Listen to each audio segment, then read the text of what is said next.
Never has it been a better time to learn some coding. And one of the top programming languages of choice when starting out right now is Python.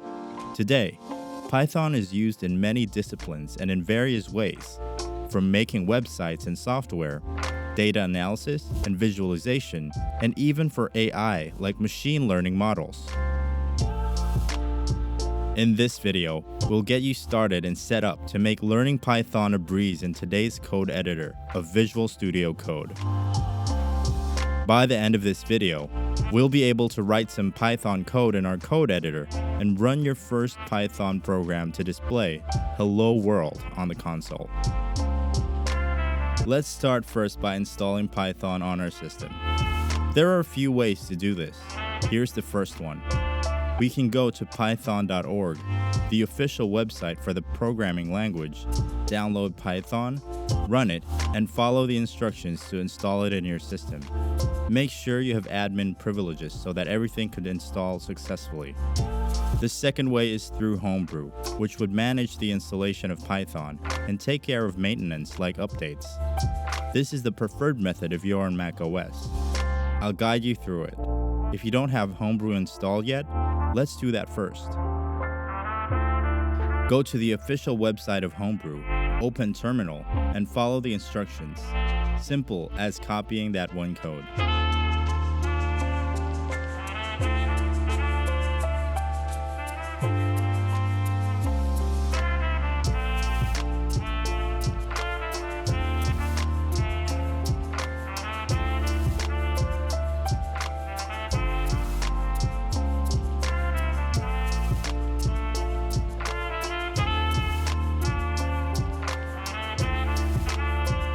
Now you can install Python by typing brew install python 3 in the terminal.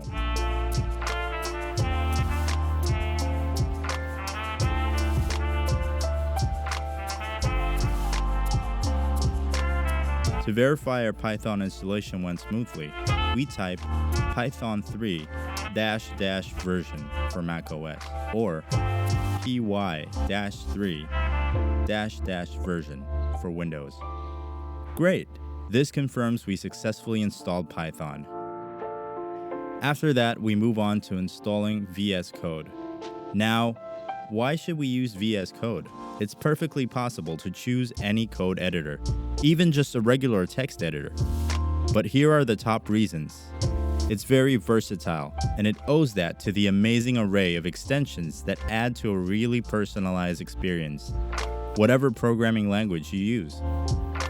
It works across all popular operating systems, and it even has a web version that works on a browser at vscode.dev with all your settings synced everywhere. If you use GitHub as your version control tool, then the integration with VS Code is almost unmatched. Now that we know the reasons to choose VS Code over the text editors, let's go ahead to the official website to download it.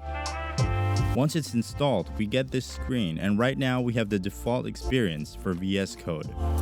But like I said, the extensions is what gives VS Code the edge over other editors. And we could add a few to start our Python learning journey.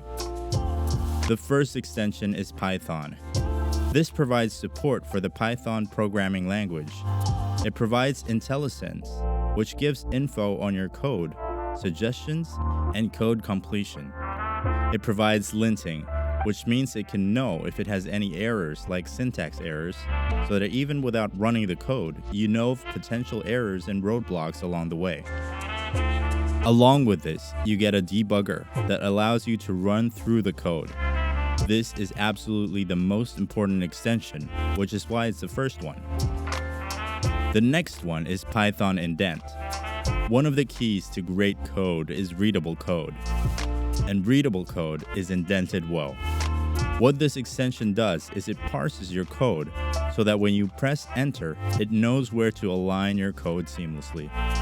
There are more extensions to personalize your coding environment with themes and utilities, so take a look at the library. But for now, let's go and test our setup. The first thing we do is to create a virtual environment for this folder. It's a good practice to keep all of the packages or add-ons isolated in each individual workspace, so that when we have multiple workspaces, we don't have any weird problems because of wrong or conflicting imports. To do this, open the command palette, Shift-Command-P. We select Python, Create Environment.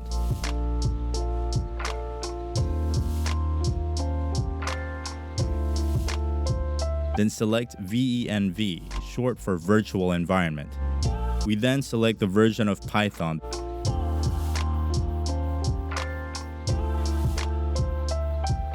Once we've done that, we'll see a .venv file created in the folder.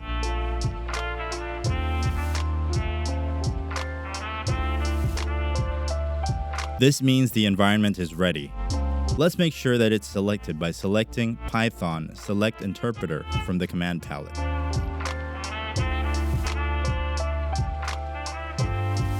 Now let's get started to coding. Let's create our first file by clicking the New File button.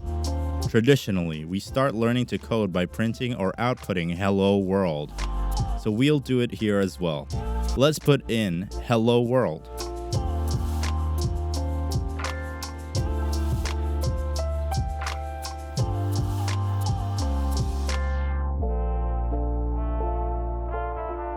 The way to write our output using Python is print with the parentheses, then putting what you want to display on the console enclosed in quotation marks. We put Hello World in there.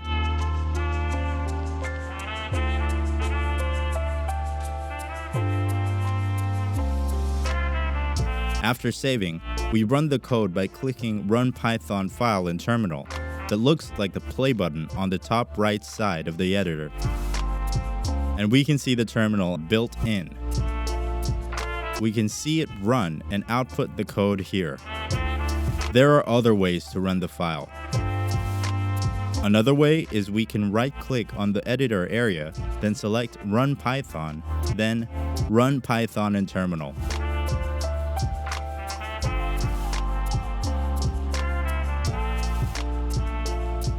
Or we can select one line or several lines, then pressing Shift plus Enter. This is useful when you only want to run a smaller chunk of a bigger file. And that's it. It's a great and solid start. This is a good foundation for an exciting journey of learning to code in Python. Like a chef in a decked-out kitchen, you've set yourself up for a good time for the next lessons. And they will be coming, so subscribe to the channel. Like this video if it helped you, and use the comment section below for any relevant discussions. Until then,